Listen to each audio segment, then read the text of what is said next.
America में सदारती इंतखाबात में डोनाल्ड ट्रंप की कामयाबी के बाद पाकिस्तान के जो सियासी मंजरनामे में क्या तब्दीली मुतवक्के है और एक ख़ास शख्सियत की रिहाई के हवाले से भी बात हो रही है, उन बातों में कितनी हकीकत है, इस हवाले से टेक्सास में मौजूद हैं हमारे नुमाइंदे अब्बास शब्बीर साहब और वो इस वक्त मौजूद हैं जी पाकिस्तानी नजाद अमरीकी जो सरमायाकार हैं और समाजी शख्सियत हैं तनवीर अहमद के साथ। उनसे ज़रा देखते हैं कि क्या गुफ्तगू हो रही है जी।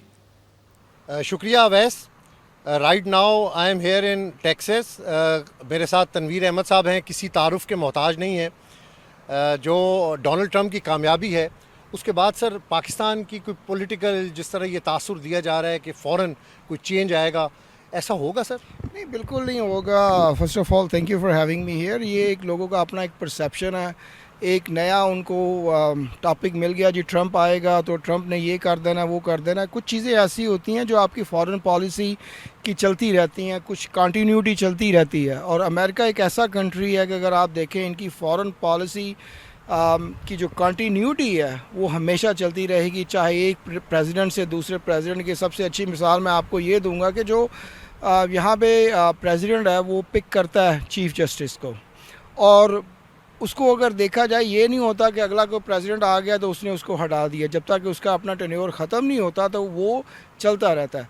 तो ये अगर हम सोच के बैठे हुए हैं तो we are actually living in a fool's paradise कि जी वो ट्रंप आएगा और पाकिस्तान के कुछ पॉलिटिकल चीज़ें चेंज हो सकती हैं, तो ऐसा मुझे नहीं लगता कि कुछ होगा।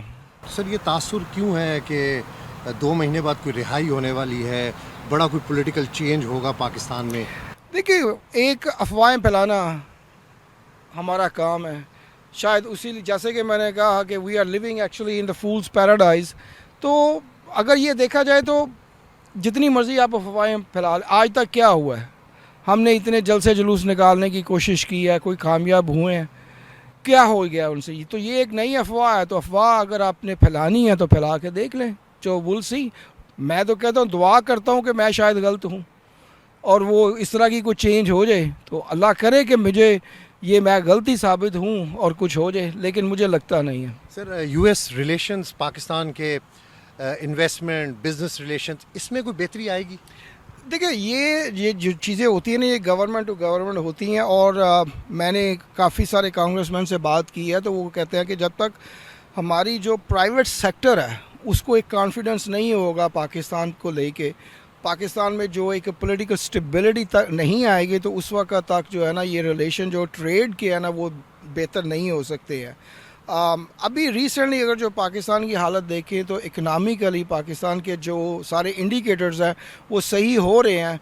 तो उम्मीद तो करता हूं मैं कि इंशाल्लाह अगर कुछ इसी तरह के इंडिकेटर रहे, जैसे कि हमारा इंटरेस्ट रेट भी नीचे आ रहा है, अभी 15% हो गया, और आई एम होपिंग टू सी कि शायद before the end of this year शायद 12 या 13% पे आ जाए, और नेक्स्ट ईयर अगर ये सिंगल डिजिट पे आ जाता है तो that is a good indicator for a stable economy.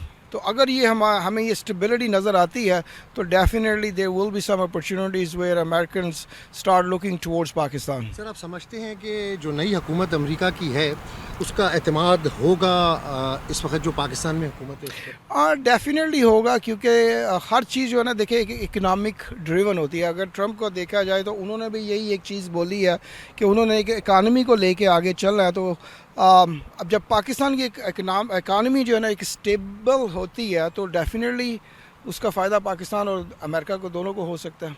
Sir ये भी आजकल ट्वीट डिलीटिंग का बड़ा एक पाकिस्तान में एक चला है कि जो मुस्लिम लीग नून ने डोनाल्ड ट्रंप के हवाले से बड़े ख़तरनाक ट्वीट्स किए थे, अब वो ट्वीट्स डिलीट कर रहे हैं। तो ये भी एक चीज़ फैक्टर कोई होगा डोनाल्ड ट्रंप के सामने, उस इंतज़ामिया के सामने जो इन लोगों ने डोनाल्ड ट्रंप के ख़िलाफ़ ट्वीट्स किए, जो इंटरव्यूज़ दिए? नहीं, मेरा नहीं ख्याल कि इसका कुछ को फ़र्क पड़ता है। और ये अगर उन्होंने कुछ ट्वीट्स डिलीट किए हैं तो उनको डिलीट नहीं करना चाहिए था। I mean we should face the reality, जो हम एक दफ़ा कहते हैं उस पर हमें कायम रहना चाहिए। तो मेरा नहीं ख्याल कि इस पर कोई फ़र्क पड़ सकता है इस चीज़ को लेकर। सर जो पाकिस्तानी नयाद अमेरिकन डॉक्टर्स हैं वो बहुत ज़्यादा एक्टिव हैं, उन्होंने एक पिटीशंस भी साइन करवाई हैं, इससे भी कोई फ़र्क पड़ेगा? देखिए, पिछले तकरीबन 2 सालों से 2.25 सालों से एक पिटीशन नहीं साइन हुई, चाहे 3 या 4 पिटीशन साइन हुई हैं। और रिज़ल्ट्स उनके आपके सामने ही हैं, कुछ भी नहीं हुआ। डॉक्टर्स को कुछ चीज़ें ऐसी हैं कि जो उनको पता नहीं है, उनको कुछ मिसगाइड किया जाता है, इसलिए वो सारी ये पटिशन्स करवा रहे हैं। ये सिर्फ हो रहा है कि पाकिस्तान को एक डिफेम करने के लिए ना ये चीज़ें करवाई जा रही हैं और कुछ भी नहीं है, इसका कोई रिज़ल्ट नहीं आने वाला। 2022 में भी एक तकरीबन 70 या 75 कांग्रेसमैन के साइन हो के ना एक पटिशन की गई थी, लेकिन उसका कोई रिज़ल्ट नहीं हुआ। अभी जो रिसेंटली हुआ है उसका भी कोई ख़ास रिज़ल्ट नहीं आया है। तो देखिए, ये इस तरह की चीज़ें करने से ना सवाए पाकिस्तान का एक इमेज ख़राब होता है और कुछ भी नहीं होता है। अगर कुछ चीज़ें करनी है, मेरा मानना ये है ना कि एक we should all sit together on a table and then move towards building a trust between the two parties. Sir, आपने बड़ी कोशिश की बानी पीटीआई के साथ कोई मेडिएशन हो जाए, कोई बातचीत हो जाए, टेबल पर जिस तरह आपने कहा कि बैठने की बात होनी चाहिए, टेबल पर बैठनी चाहिए, तो सर मुस्तकबिल में ऐसी कोई चीज़ नज़र आती है? कहाँ पर रुकावट आपको नज़र आ रही है? देखिए, जब तक रुकावट जो है ना वो मेरी नज़र में यही है कि जब तक हम खुद को ये उस मोड पे नहीं लेके आते हैं कि we need to really show our good faith, जब तक हम अपना गुड फेथ शो नहीं करेंगे तो कैसे हम टेबल पे बैठ सकते हैं? अगर फॉर एग्ज़ाम्पल अगर देखा जाए तो ये जो भी हम पटिशन करते हैं या साइन करते हैं, तो इनको अगर हम कामली लेके चलें तो चीज़ें काफ़ी बेहतर हो सकती हैं, बजाय इसके कि हम आए दिन जो ना जलसा करते रहें। अभी देखा जाए तो कॉल दी गई है 9 तारीख को और जी कि हम 17 तारीख को ना पाकिस्तान में लॉकडाउन कर देंगे।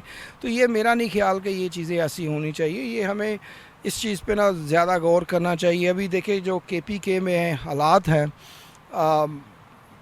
उनको अगर देखा जाए तो मेरे ख्याल में ये चीज़ नहीं करनी चाहिए। हमें इकनॉमिकली प्रूव करना चाहिए अपने आप को। KPK में कुछ ऐसी चीज़ें होनी चाहिए जो कि एक मिसाली सूबा बन सके, और आने वाले इलेक्शन में हम PTI को लेके एक मिसाल ये कायम करें कि देखिए जी, हमने ये चीज़ें KPK में की हैं, and if we can do it in KPK we can definitely do in the other part of the country. Sir, जेल में जिस तरीके से ये PTI कहती है कि बड़ा सख्त रवैया है इंतज़ामिया का, बड़ा जुल्म हो रहा है, तो सर इस तरीके से फिर किस तरह मेडिएशन होगी? देखिए, मेरा नहीं ख्याल कि ये जो ना इतना कुछ सख्त चीज़ें होंगी। Definitely there is a misperception, there is a misinformation in the social media and all that stuff. जब तक हम इन मिस परसेप्शन को और सोशल मीडिया पे यकीन करते रहेंगे और उस चीज़ को हम फैलाते रहेंगे, हम एक बेहतरी की तरफ नहीं जा सकते। जी, अब्बास शब्बीर साहब की गुफ्तगू हो रही थी तनवीर अहमद साहब से, आपने सुना कि क्या बात हो रही थी। अब फैसला आप पर है, आप खुद एनालाइज करें इस गुफ्तगू को और समझें कि वाकई क्या ट्रंप जब अमेरिका का सदर बनेगा, हलफ उठाएगा 20 जनवरी को, तो उसके बाद पाकिस्तानी सियासत पर उसका कितना असर होगा, अपोजिशन पर कितना असर होगा और हुकूमत पर कितना असर होगा, ये फैसला हम आप पर छोड़ते हैं। एक छोटा सा वक्फा लेते हैं।